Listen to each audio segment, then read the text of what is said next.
Halo, semangat pagi teman-teman Korindo dan TSE. Pada kesempatan kali ini kita bertemu pada program Ngobras, Ngobrol Asik. Perkenalkan, saya Bidan Nurul, paramedis yang bertugas di Klinik Asiki. Pada seri Ngobras kali ini, kita akan membahas topik tentang kesehatan, yaitu bagaimana tetap sehat dan bugar selama bekerja. Teman-teman karyawan Korindo dan TSE, seringkali kita merasa pekerjaan yang padat membuat tubuh kita cepat lelah dan mudah sakit. Seperti yang kita ketahui, ada yang bekerja di pabrik, ada yang di kantor, ada juga pekerja lapangan dengan cuaca yang tidak menentu. Lalu sebenarnya bagaimana cara agar menjaga tubuh kita tetap sehat dan bugar di tengah aktivitas pekerjaan yang begitu padat? Untuk membahas hal tersebut lebih dalam, telah hadir bersama kita Dr. Firman Jayawijaya MMRS selaku dokter di Klinik Asiki. Langsung saja kita sapa beliau. Halo Dok, bagaimana kabarnya? Halo Mbak Nurul, alhamdulillah kabar baik ya. Semoga Mbak Nurul juga dalam keadaan baik. Senang sekali hari ini saya diundang pada program Ngobras untuk berbagi ilmu dan informasi seputar kesehatan. Semoga bermanfaat bagi teman-teman di Korindo dan TSE. Baik Dok, tanpa berlama-lama lagi Dok, kita langsung saja mulai ke pembahasan mengenai bagaimana tetap sehat dan bugar selama bekerja. Saya izin bertanya mengenai beberapa hal ya Dok ya. Ya. Nah, yang pertama Dok, apakah arti sehat dan bugar itu sama Dok? Ya, sehat dan bugar itu pada dasarnya berbeda ya.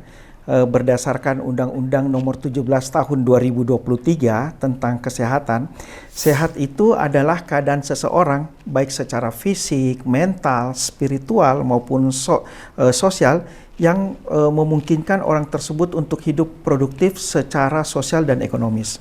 Sementara bugar itu adalah kondisi tubuh yang mampu melakukan aktivitas sehari-hari dengan penuh energi dan semangat tanpa mengalami kelelahan yang berlebihan.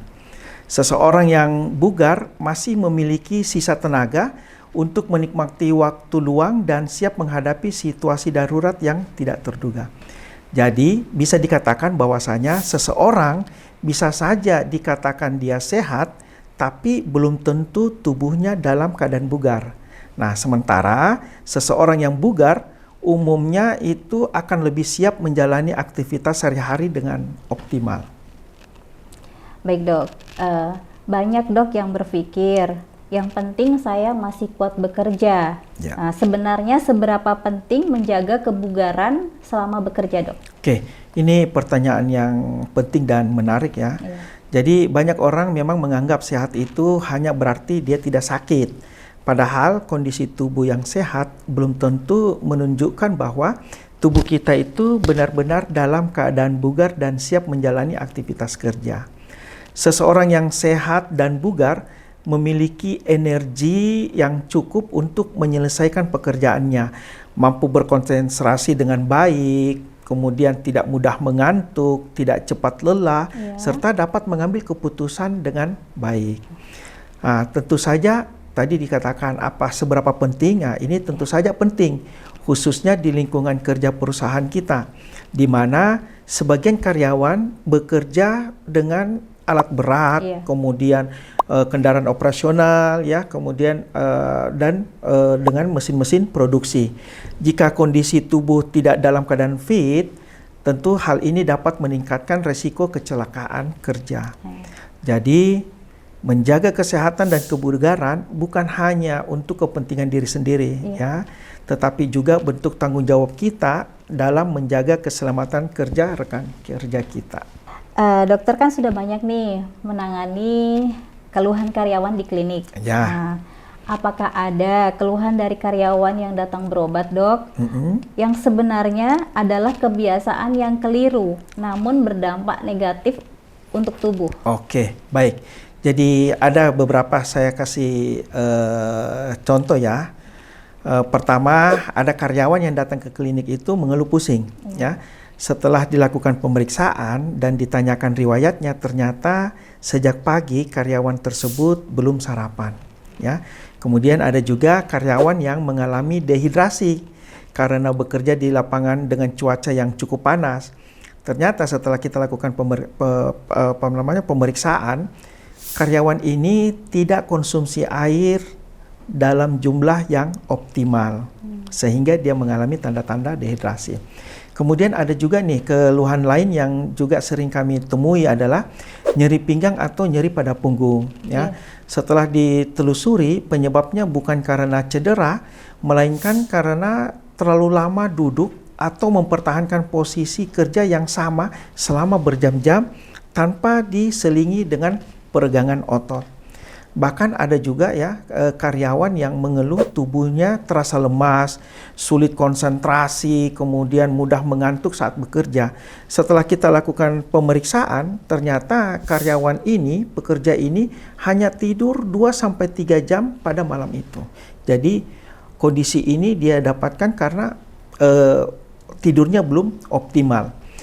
Dari beberapa contoh yang saya sampaikan tadi, kita bisa melihat bahwasanya penyebabnya seringkali bukan penyakit, ya, melainkan kebiasaan sehari-hari yang tampak sederhana namun berdampak negatif pada kesehatan serta kebugaran karyawan selama bekerja, sehingga karyawan mengeluhkan keluhan-keluhan yang tadi. Demikian. Baik dok, ini pertanyaan selanjutnya dok ya. Oke. Perusahaan Korindo dan TSE dok memiliki banyak pekerja lapangan. Ya. Apa pesan kesehatan serta kebugaran untuk mereka dok? Ya, pekerja lapangan memang memiliki tantangan yang berbeda ya dibandingkan dengan mereka yang bekerja di office ya atau di perkantoran. Mereka yang di lapangan itu lebih sering terpapar panas matahari, hujan, kemudian debu, dan juga mereka melakukan aktivitas fisik yang cukup berat. Oleh karena itu, ada beberapa hal yang harus mereka perhatikan. Yang pertama ya, selalu gunakan alat pelindung diri sesuai dengan standar dan jangan mengabaikan meskipun sudah terbiasa bekerja. Yeah. Kemudian yang kedua, penuhi kebutuhan cairan dengan minum air putih secara rutin agar terhindar dari dehidrasi. Yang ketiga, memanfaatkan waktu istirahat untuk memulihkan kondisi tubuh sebelum melanjutkan pekerjaan selanjutnya. Dan yang keempat, yang tidak kalah pentingnya ya, Mbak Nurul ya, apabila mulai terasa pusing, lemas, kemudian sesak napas atau mengalami cedera, segera laporkan kepada pimpinan yang ada di lapangan atau segera ke klinik untuk dilakukan penanganan dan pemeriksaan lebih lanjut. Baik dok, sekarang kita masuk ke sesi yang lebih seru dok, tentang mitos atau fakta. Ya. Di sini saya akan membacakan beberapa pernyataan, nanti dokter tolong jawab mitos atau fakta dan tolong beri penjelasannya dok ya. Baik. Sudah siap ya dok ya? Siap. Baik dok, yang pertama, kalau haus berarti tubuh baru mulai membutuhkan minum. Jawabannya mitos. Ya, karena saat kita merasa haus, tubuh sebenarnya itu sudah mulai mengalami kekurangan cairan. Lebih baik kita minum secara berkala sebelum muncul rasa haus, karena mengkonsumsi cairan secara rutin meskipun belum merasa haus itu sangat penting untuk menjaga volume darah, mendukung fungsi kelancaran fungsi ginjal, kemudian menjaga konsentrasi dan mencegah kelelahan otot. Demikian. Baik dok. Selanjutnya dok, masih tentang mitos atau fakta. Ya. Ada yang beranggapan dok, kalau saya masih muda, saya tidak perlu lakukan medical check up dok. Bagaimana? Ini juga keliru ya. Banyak penyakit seperti tekanan darah tinggi, diabetes, kemudian kolesterol yang tinggi itu tidak menunjukkan gejala pada tahap awal. Dengan kita melakukan medical check up ini kita dapat mendeteksi penyakit sejak dini sebelum gejalanya muncul atau sebelum menjadi serius. Ini masih mitos ya dok ya, atau fakta ya. Ada juga yang mengatakan olahraga itu harus 1 jam dok. Ya. Kalau tidak 1 jam itu tidak bermanfaat bagi tubuh kita. Ini mitos juga ya. Jadi olahraga itu tidak wajib dilakukan mulai 1 jam ya. Dengan 30 menit saja ya kita melakukan aktivitas ringan itu sudah cukup banyak kalori yang dibakar ya. 30 menit dalam sehari, kemudian 150 menit dalam 1 minggu ya. Yang penting intinya ya, kita lakukan secara konsisten. Itu intinya. Demikian. Baik dok. Tapi dok, banyak teman-teman itu banyak berpikir seperti ini dok. Saya sudah seharian bekerja, saya tidak perlu lagi berolahraga dok, karena sudah sama-sama bergerak. Itu bagaimana dok? Ya, ini keliru ya, karena aktivitas bekerja dengan aktivitas berolahraga itu memberikan dampak yang berbeda. Iya. Nah, saya akan jelaskan dampaknya pada otot jantung, pembuluh darah dengan keseimbangan tubuh. Jadi pada saat kita berolahraga itu menaikkan detak jantung secara konstan dalam waktu tertentu, di mana hal ini efektif memperkuat otot jantung dan melancarkan sirkulasi darah. Sementara kalau kita bekerja fisik, detak jantung itu sering naik turun, ya, secara mendadak akibat dari mungkin stres atau pada saat pekerja tersebut mengangkat beban berat. Di mana kondisi ini yang akhirnya meningkatkan tekanan darah dan membebani jantung. Kemudian kalau dilihat dampaknya pada penggunaan otot dan keseimbangan tubuh, kalau olahraga itu melatih seluruh kelompok otot secara seimbang, simetris, dan terencana untuk meningkatkan fleksibilitas serta kekuatan. Sementara untuk bekerja fisik itu seringkali hanya melibatkan gerakan yang berulang-ulang saja, ya, pada otot yang sama dengan postur yang statis, ya, seperti membungkuk, kemudian berdiri lama, atau yang memicu ketegangan otot sepihak saja. Demikian, Mbak. Baik dok. Ini tentang mitos atau fakta tentang begadang ini dok. Oke, begadang. Ada yang beranggapan dok, begadang tidak masalah, asal besok kita bisa tidur lebih lama. Itu bagaimana dok? Ini tidak sepenuhnya benar. Ya, jadi tidur yang cukup dan teratur itu jauh lebih baik daripada sering begadang lalu membayar utang di keesokan harinya.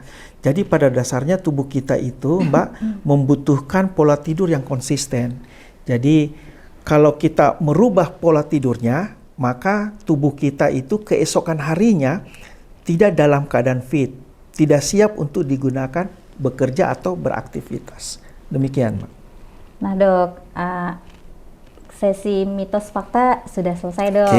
Ini sekarang saya atau kami minta tips atau kebiasaan yang sebaiknya dilakukan agar tubuh tetap sehat dan bugar dok. Ya, baik.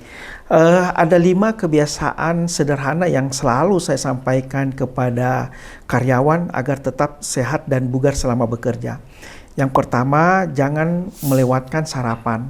Sarapan merupakan sumber energi untuk memulai aktivitas sehingga tubuh lebih siap bekerja dan tetap fokus. Kemudian yang kedua, cukup minum air putih, ya. Jangan menunggu haus, biasakan minum sedikit demi sedikit tetapi rutin. Air putih sehat itu kita minum jumlahnya kurang lebih 1,5 liter sampai 2 liter, ya. Atau kalau kita jadikan gelas itu sebanyak 8 sampai 10 gelas, ya. Jadi kebiasaan ini yang harus kita jaga. Kalau memang kita belum terbiasa konsumsi sebanyak itu, maka mulai sekarang kita sudah harus lakukan supaya tubuh kita tetap dalam keadaan sehat. Kemudian ya tentunya kalau kita menggunakan botol sendiri akan lebih bagus ya, Mbak ya. Kenapa? Karena kalau kita menggunakan botol sendiri, kita yakin akan kebersihan dan higienisnya. Kemudian yang kedua, tentunya kita akan siap atau kapanpun kita mau minum, air itu ada. Karena kita bawa botol sendiri. Nah, kemudian yang ketiga, dengan kita membawa botol sendiri, berarti kita ikut melestarikan bumi, yaitu mengurangi sampah plastik. Kemudian yang selanjutnya, Mbak, itu kita harus tetap aktif bergerak. Bagi yang bekerja di kantor atau lebih banyak duduk, usahakan berdiri dan melakukan peregangan setiap 1 sampai 2 jam.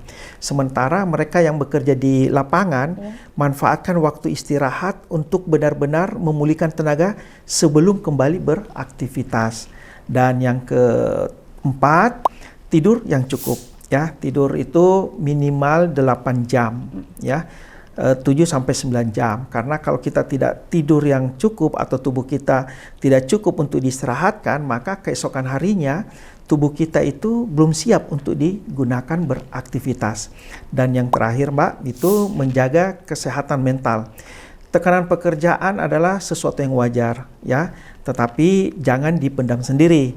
Cobalah kita bercerita atau mengurangi beban itu dengan bercerita kepada pimpinan atau atasan, kemudian bercerita kepada teman rekan kerja kita yang kita dekat, kemudian bisa juga kita sampaikan kepada keluarga kita.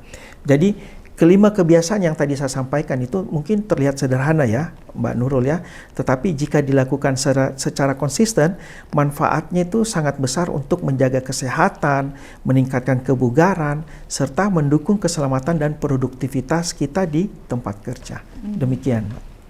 Luar biasa ya, Dok ya. Ternyata menjaga kesehatan tidak harus mahal dan tidak harus rumit ya, Dok ya. Ya, betul. Dimulai dari kebiasaan kecil yang dilakukan secara konsisten itu bisa membuat tubuh sehat dan bugar ya, Dok ya. Betul, ya. Terima kasih banyak Dr. Firman Jaya Wijaya atas ilmu, edukasi, dan tips kesehatan yang sangat bermanfaat. Semoga apa yang telah disampaikan hari ini dapat menjadi bekal kita semua untuk tetap sehat, bugar, dan produktif dalam bekerja. Terima kasih kembali Mbak Nurul. Izin ya, sebelum mengakhiri sesi ini, saya ingin menyampaikan beberapa hal untuk seluruh rekan-rekan karyawan yang ada.